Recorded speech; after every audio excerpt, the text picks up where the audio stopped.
పిల్లలకి ఎంతో బలాన్నిచ్చే dry fruit పౌడర్‌ని మనం ఇప్పుడు ఈ పౌడర్‌ని గనక మనం రోజు డైట్‌లో గనక యూజ్ చేసుకున్నట్లయితే మంచి బెనిఫిట్స్ అయితే పిల్లలు కూడా మంచి హెల్తీగా, బలంగా అయితే పెరుగుతారు. వాళ్ళకి ఇమ్యూనిటీ పవర్ కూడా పెరుగుతది. అలాగే హెయిర్ ప్రాబ్లమ్స్ ఉన్న వాళ్ళకి కూడా ఇది మంచిగా అయితే హెల్ప్ అవుతది. హలో అండి, నా పేరు హారిక. మొదటిసారి మన ఛానల్ చూస్తున్నట్లయితే సబ్స్క్రైబ్ చేసుకోండి. అలాగే ఒక లైక్ అయితే చేయండి. ఇక మొదలెడదామా మన డ్రై ఫ్రూట్ పౌడర్‌ని. దానికోసం నేనైతే walnuts, pumpkin seeds, sunflower seeds, అలాగే ఆల్మండ్స్ అయితే తెప్పించాను. ఇంకా కావాలి అంటే పిస్తా, ఇంకేమైనా డ్రై ఫ్రూట్స్ కూడా యాడ్ చేసుకోవచ్చు. ఇప్పుడైతే స్టార్ట్ చేద్దాం. ముందుగా నేనైతే ఇనుప కడాయి తీసుకున్నాను. దానిలో ముందుగా సన్‌ఫ్లవర్ సీడ్స్ అయితే వేసుకొని వేయించుకుంటున్నాను. ఇలా డ్రై రోస్ట్ చేసుకుంటే దానిలో ఉన్న తేమ శాతం అంతా పోతుంది. మనకి ఈజీగా అయితే గ్రైండ్ అవుతుంది. అవి వేగిపోయినాయి కదా, దాన్ని అయితే ఒక ప్లేట్లో అయితే వేసేసుకుందాము. ఆ తర్వాత దానిలో పంకిన్ సీడ్స్ అయితే వేస్తున్నాను. వీటిని కూడా డ్రై రోస్ట్ చేసుకుంటా మొత్తం ఈ సీడ్స్ అన్నిటిని కూడా డ్రై రోస్ట్ అయితే చేసేసుకోవాలి. మనకి ఈ పంకిన్ సీడ్స్ హెయిర్ గ్రో అవ్వటానికి చాలా అయితే హెల్ప్ అవుతాయి. ఇక్కడ ఇవైతే కొద్దిగా అయితే కలర్ మారుతున్నాయి కదా, సో వీటిని కూడా అయితే తీసేసుకొని వేరే ప్లేట్లో అయితే వేసేసుకుందాం. ఆ తర్వాత నేను బాదం పప్పులు అయితే వేసుకుంటున్నాను. వీటిని కొద్దిగా లో ఫ్లేమ్లో అయితే వేయించుకోవాలి. కొంచెం మందంగా ఉంటుంది కదా సీడ్ అనేది, అలా వేయించుకోవాలి.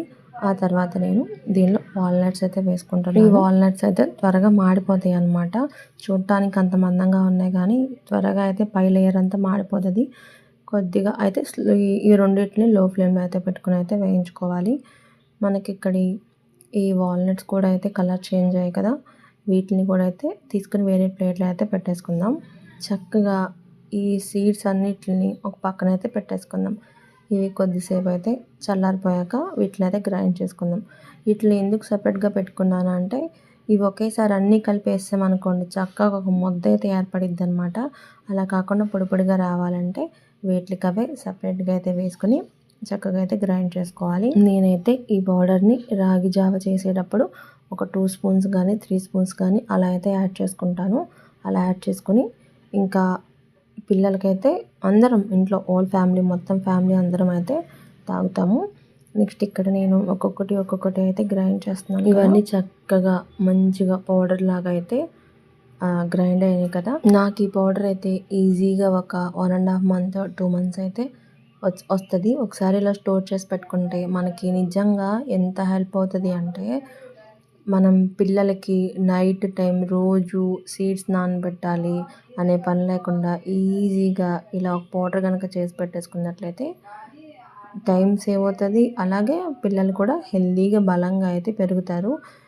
మనకి కూడా నీరసంగా ఉన్నప్పుడు కానీ, అలా హెయిర్ ఇష్యూస్ ఉన్నప్పుడు కానీ చక్కగా ఇలాంటి పౌడర్ అనేది మనకి చాలా బాగా హెల్ప్ అవుతుంది.